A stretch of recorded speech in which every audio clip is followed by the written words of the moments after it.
Welcome back, Nerd Squad. My name is Roya Destroya, and this is Top 10 Nerd. Lord Voldemort, a man of many names that aren't actually names but ways to avoid his name, is unarguably the incarnation of evil, and the biggest villain Harry Potter has had to deal with, despite the fact that Umbridge was literally the worst. Since his debut in 1997, he has been striking so much fear into muggles and purebloods, and everything in between, that even the most powerful wizard quakes at the mention of his name. So let's take a look at the top 10 you-know-who surprising facts.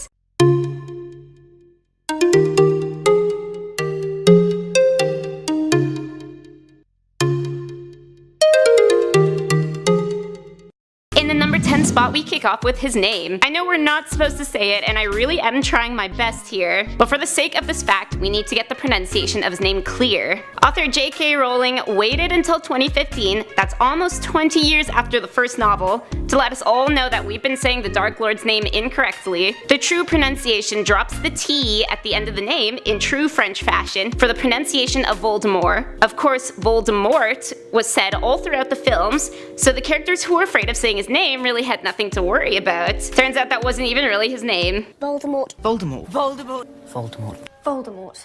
Voldemort. Voldemort. Voldemort. Voldemort. Voldemort. Voldemort.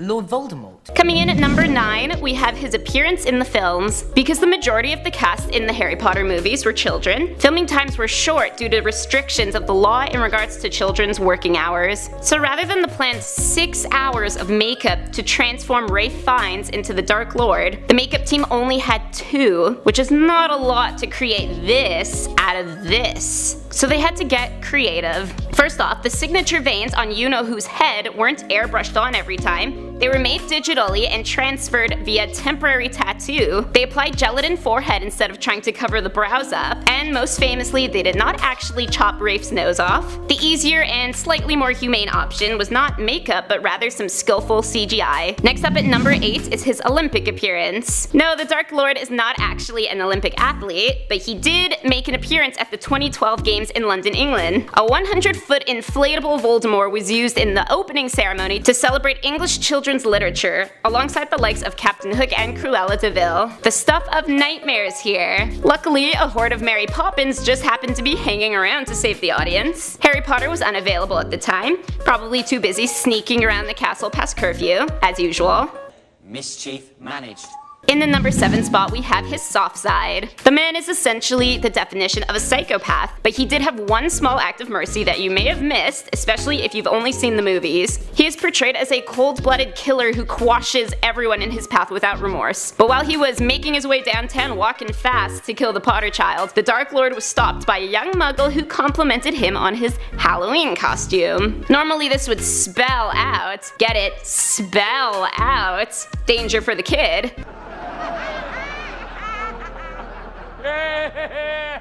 But you-know-who deems the act of murdering the child unnecessary. Turns out, apparently he's got a 1 kid kill quota per night. Fair enough. Coming in at number 6, Rowling is sorry she gave him a French name. The author was awarded, excuse my French literally here, the Légion d'honneur for her services to literature in 2009. Coincidentally, the same award her great-grandfather received in 1924 for his service in World War I. And while she accepted the award, she also issued a public apology for giving the Dark Lord a French name, stating she meant not to offend the French or evoke any anti-Frenchness in her novels. She just needed something exotic and powerful, so really the French should be flattered. Next up at number 5, we have his wand. You-know-who's wand is made of yew wood with a core of phoenix feathers from Folks. On the other hand, while Harry's wand shares the same core, hence binding them as brother wands, the wood is alternatively made from holly. The choice behind this, as stated by Rowling herself, is the sap from the yew tree is poisonous, while holly is traditionally believed in Europe to repel evil. Odd to know, seeing as Harry tended to attract a lot more evil than he repelled. Up next at number 4 are his eyes. In the books, he who must not be named is said to have red eyes with slits, similar to a snake's. However, though his eyes were red in the first film,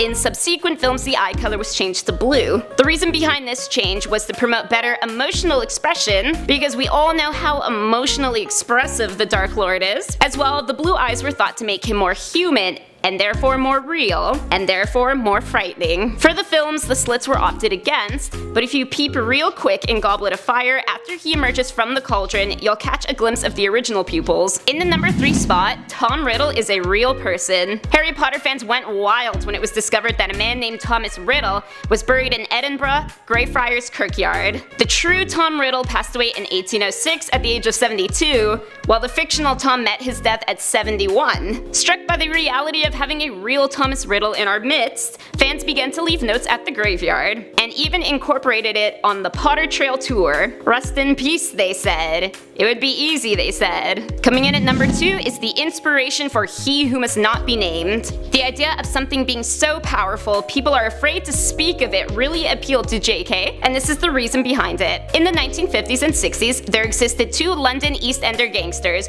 Ronnie and Reggie Cray, known as the Cray twins, who apparently became so feared that people would balk at the mention of their name, therefore refusing to say Cray. The twins were behind robberies, assaults, and even murders.